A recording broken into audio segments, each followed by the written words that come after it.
मित्रों, 2024 के चुनाव के सभी 543 संसदीय सीटों के अंतिम परिणाम की घोषणा चुनाव आयोग ने कर दी है। एक बार अपने दिमाग में इसको रिवाइज कर लीजिए। कभी न कभी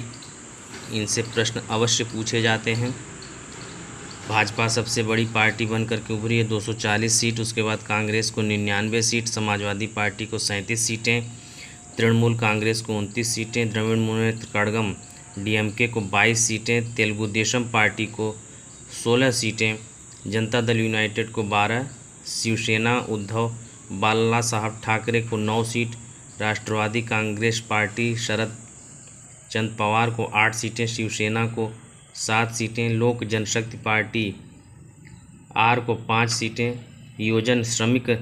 रायथू कांग्रेस पार्टी वाईएसआरसीपी को 4 सीटें, राष्ट्रीय जनता दल को 4 सीटें, मार्क्सवादी कम्युनिस्ट पार्टी को 4 सीटें, इंडियन यूनियन मुस्लिम लीग को 3 सीट, आम आदमी पार्टी को 3 सीट, झारखंड मुक्ति मोर्चा को 3 सीट,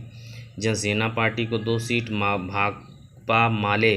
लिबरेशन को 2 सीट, जनता दल सेकुलर को 2 सीट, विटुथलाई चुरथैंगल कांची को 2 सीट, भारतीय कम्युनिस्ट पार्टी को 2 सीट, राष्ट्रीय लोकदल को 2 सीट, नेशनल कॉन्फ्रेंस को 2 सीट, यूनाइटेड पीपुल्स लिबरल को 1 सीट, असम गण परिषद को 1 सीट, हिंदुस्तानी आवाम मोर्चा सेकुलर को 1 सीट,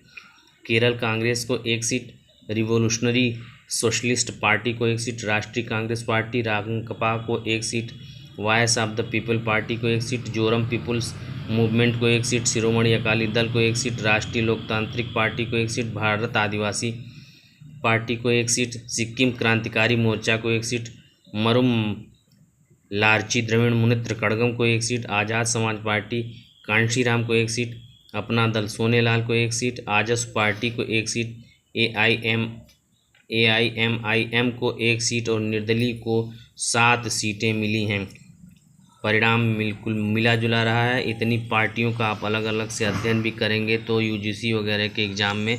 पॉलिटिकल साइंस में ये बहुत ही उपयोगी होगा। धन्यवाद।